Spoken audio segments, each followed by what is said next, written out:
There's two reasons why you're listening to this today. One, you know me and support me.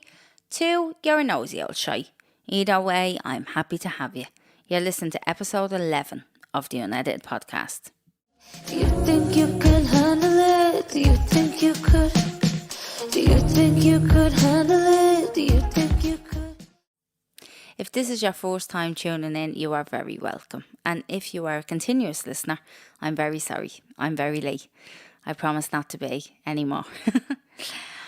It's taken me a while to get here. I'm not going to lie. Like I've spoke on previous podcasts, like the boundaries episode we did with the chapter coach or the one about accountability. They're all things that I do and I believe in and I swear by them in my daily life. And sometimes you can drop it.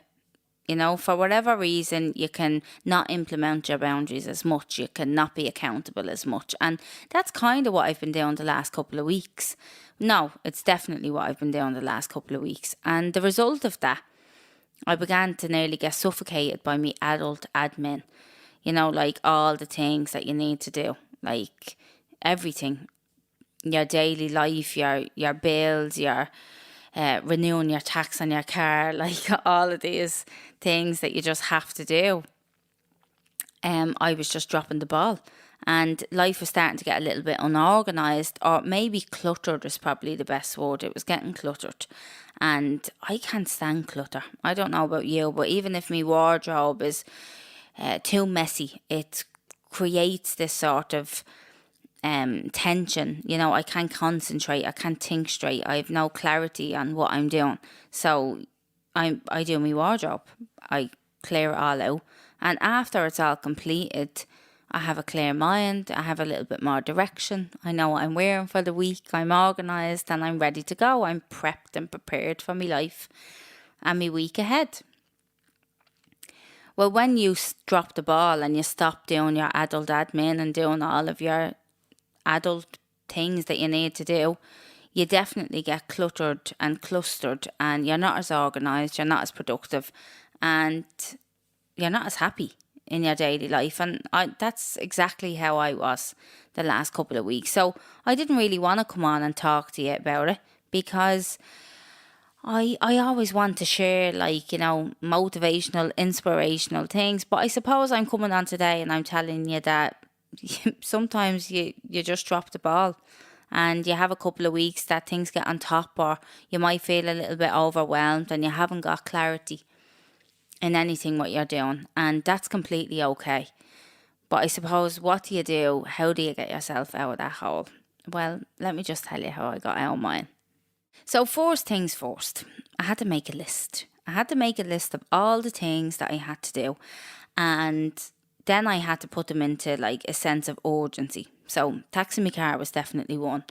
And I'm very grateful to the police officer that pulled me over this week, that made me aware that I needed a taxi car. That is now all paid, and so are the arrears. So that was definitely number one. So that's all done and dusted.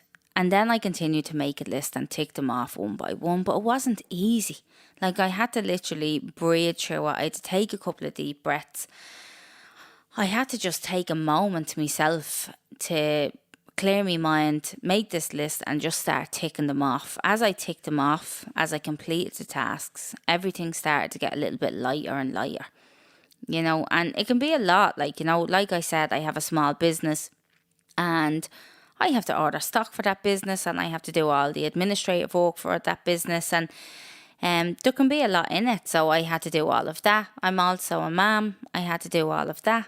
And running a house and all of the things that we do require a lot of time and a lot of effort. So there was a lot on the list, and when you drop the ball, it can mount up and mount up and mount up, and it can be really overwhelming. That takes your breath away. So equally, as you're ticking them off, it's releasing all of that. It's getting lighter and lighter. You can feel yourself being able to breathe again. You can see your mind opening up and you have a lot more clarity and you have a little bit more room to think and get your creative juices going. And that's when I started to feel inspired again. That's when I was like, you know what, I miss doing my podcast and I want to come on and talk to everybody and share what's going on in my life. And It's been a crazy few weeks. I'll get back to you on that as well. I've learned a lot of observation over the last couple of weeks, that and loads of lessons, because there's definitely a lesson in everything.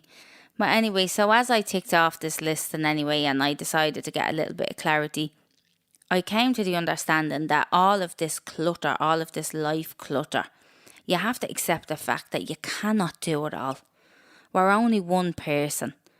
Yet some of us are amazing, yet we can multitask to beat the band, but we cannot do it all. It is physically impossible. So as I made this list, I had to pop them off to sections. Things that needed to be completed, things that were, of the highest importance. And then there was also some things that I just had to let go. I had to say, that must go. There is no room for that right now. And sometimes you don't want to let go of it all. You want to feel like you can do absolutely everything. But I don't want to do absolutely everything and not give it all of me effort. I don't want to do something like half-arsed, let's say. I don't want to do that. I want to give it all of my attention. I want to do it really, really well. And I want it to do well. And I want to feel good about it, and I want to be able to stand over it. So some things had to go. And maybe I'll pick them back up again. Yeah, I will pick them back up again when the time is right and when I have the time, because there is such thing of taking too much on. So it's really, really important to be completely honest with yourself when you're looking at your life as a whole and going, am I able for this right now? Have I got the energy for that? It could be something simple. Maybe like paying the bills is a little bit too overwhelming. Like, can you pass that off to your partner? No, I don't mean the money. well, if you can, you can. But, for example, the organisation of paying those bills or doing something, can you pass them off onto somebody else? Or can you get somebody else to clean your house or whatever? Can you seek help and support to remove the pressure? And if you can and it's available to you, definitely do. Because it allows you to be able to do other things that are good for you and helpful for you and add value to your life. That's what I find, and that's what definitely helps me. And that's what I've had to do over the last day or two. Is just really be honest with myself and go, what am I able to do and where are my energies best situated in my life? What is going to give me what I need, what I want? So that can be some things. Some things you just need to let go. Some tasks that you need to remove and let somebody else organise. But it's not only those things in your life that can cause clutter in your brain. Sometimes some people's energies can just be not okay for you. It might not be that you might like the person. You might not like the person. But their air or their energy or whatever they're going through might not fit into your life right now. I was explaining to my husband, I love to bring up my husband. I was explaining to him that I actually, for the next couple of weeks, I'm kind of craving a little bit of silence. Like, I need to silence the noise. And what I meant by that was silence the noise around me. I'm a person who likes to support others, and I naturally support others. And there's a lot of stuff going on in my personal life and in my work life. I'm talking to people all of the time. But sometimes when you're taking all of that back and you're not protecting yourself properly and putting your boundaries in place and looking after yourself, like for me, I have to train. I have to eat relatively well. I have to sleep. There's many different habits that I need to sustain in order to be strong and the best version of myself and be available for other people and be able to be there for loved ones, family members. I have to do all of that. And if I don't do it, it's just, it's impossible. I can't do it. But you also have to be able to assess the other people and their energies and what you have room for, and are you able to be that support to them? Or do you even have to entertain them? You could have people in your life, like family members, and you feel obligated to go to events or do things. Like, why? Just because they are family member? Does it serve you? Have you anything else to do that adds value to your life, that's really important to you and your work and your immediate family and things, like, do you have to be obligated to go to every single event just because society says you have to attend? So another example of silence in the noise. So I'm a big soap fan, right? I always have. I used to watch them with my nanny for years. I still watch them. I'm an avid soap watcher. I literally watch all of them. Emmerdale, Coronation Street, EastEnders, you name it. I am that girl. However, those programs do not serve me every time. They have depressing storylines. They're quite draining.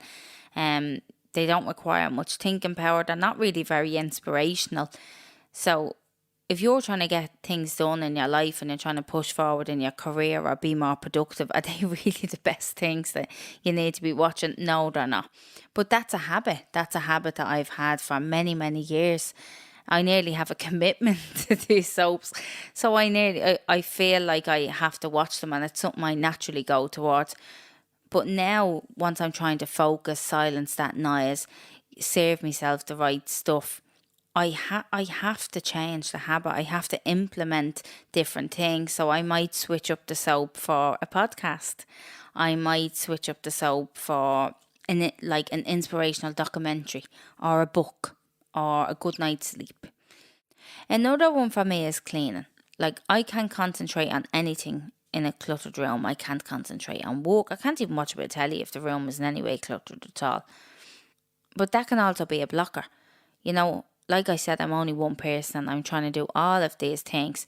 So I have to make sure that I have everything else organised. But if I get stuck into doing a load of cleaning, I'm after eating into my schedule, eating into my time. And it doesn't allow me with much time at the end then to get all of the things that I need to get done. So that's another thing. I had to sit down and go, right, okay, let me prioritise that. Have I got time to clean this whole house today? Or have I got time to clean one room?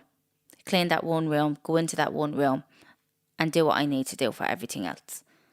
It's literally breaking down every single section of your life in order to fit in and prioritise all of the things that make you be you, that make you achieve what you want to achieve.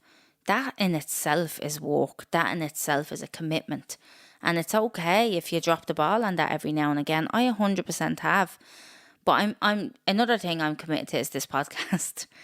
So I vow to you that I will be here once a week, every week, for the next 10 weeks. And the reason why I will be is not only because people have asked me to, not only because my husband says you need to be more consistent, but because I love it.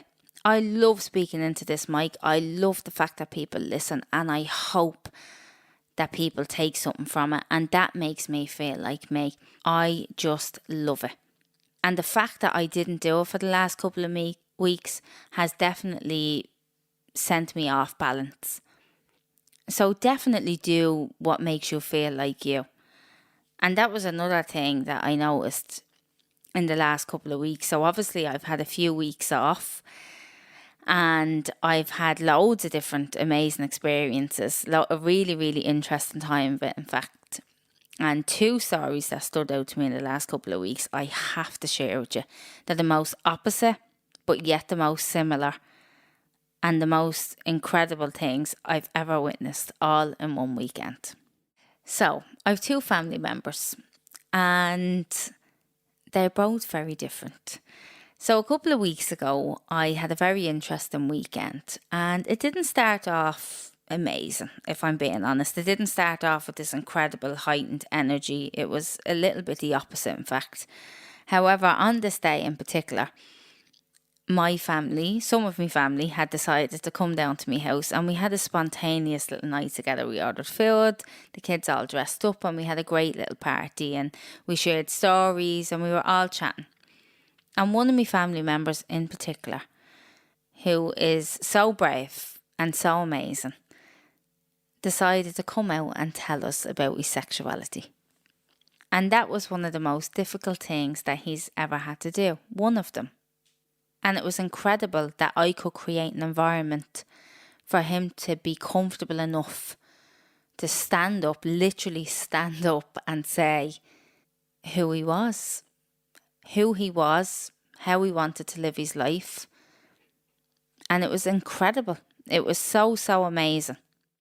Now, on the flip side, fast forward to the next day, and I'm attending Mass with my husband because we have another family member who is being welcomed into the priesthood. Yeah, you heard me right. Welcomed into the priesthood. It was incredible. First of all, it was like a Kardashian wedding. I've never seen anything like it. All was in attendance, the bishop included. There was crosses and robes and incredible hats. There was incense and candles, and there was gangs of people in the church, which I didn't even think happened anymore. Now, I'm not an avid church goer. I say my prayers every now and again because I was brought up to do so. And when I'm seeking guidance, or if I've ever lost a loved one, it's lovely to go back there and reflect and take some time. But that's as far as it goes for me in terms of religion. So it was interesting to attend this. It was an ordination. I think that's how you say it. An ordination. He was being ordained, and anyway. And so I went to it with very little, ideas or expectations in my head.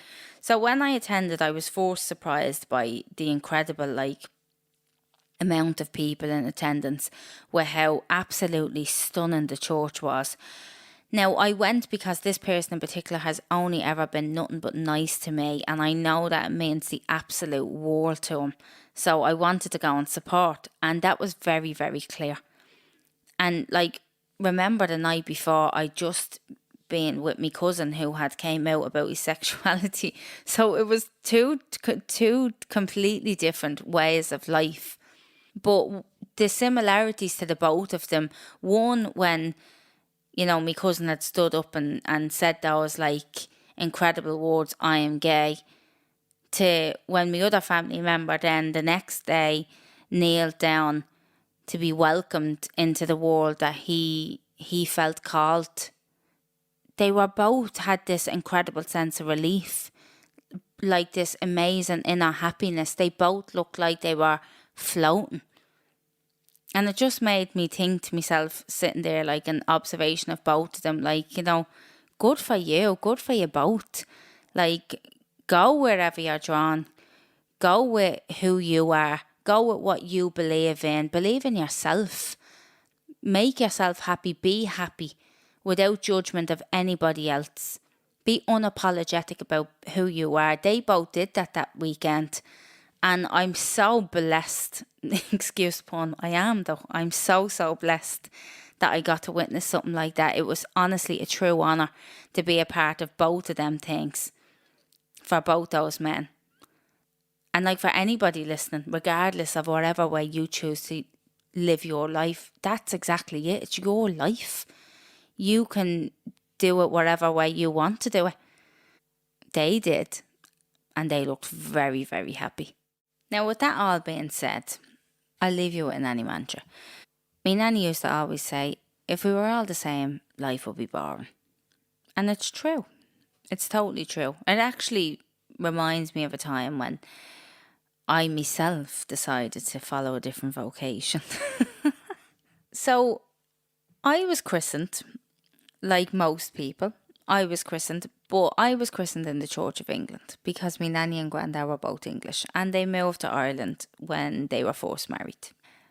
But they sent me to a Catholic school. Not only did they send me to a Catholic school, they also sent me to church every single Sunday with money for the collection box. However, I wasn't even a Catholic. I wasn't even aware that I wasn't a Catholic. It was so enforced on me when I was a kid. I went to the Catholic school. I came home looking for my baptism cert to go and make me communion. And they required your baptism cert to start the whole process that year. And both my mum and nanny had said that I didn't have one because I wasn't a Catholic. So obviously I was absolutely devastated. The thought of not making me communion with my friends, not wearing the white dress and not getting me feel bob absolutely devastated me. So I was like, no, I'm not having it. I want to be a Catholic. I want to make me communion. And they made it happen. So they brought me over to the local church. I was christened to be a Catholic in a Spice Girls Adidas tracksuit, age 8. And I did. I made me communion. And I was the first person in my family to make me communion. It was like no one had ever made the communion in their life. I had that many tears and pearls and diamonds on me dress. It was like, yeah, it was a lot. But it was definitely memorable. And I remember my nanny always saying that she always knew I had a mind of my own that day. Now, I don't know whether I did have a mind of my own or whether I was just trying to conform with everybody else, like had to make me communion like everybody else. But the fact remains the same. I wasn't like everybody else. It was a very different circumstance. And I'm so grateful because I look back now and the story in itself just makes me laugh. I'll never forget it. And I don't think I will, but I think there's probably a recording of it somewhere. Anyway, I'm not like anybody else, and that wasn't a typical communion story. But I'm definitely glad it's mine. And I'm glad I jumped on tonight because, like I said, doing this makes me feel like me. And sometimes we take on far too much, and it's okay to say no, it's okay to let go, it's okay to have a clear out. Just keep doing you, breathe, take one step at a time, and yeah. I'll be here again next week. I promise, if you're nosy enough. You think you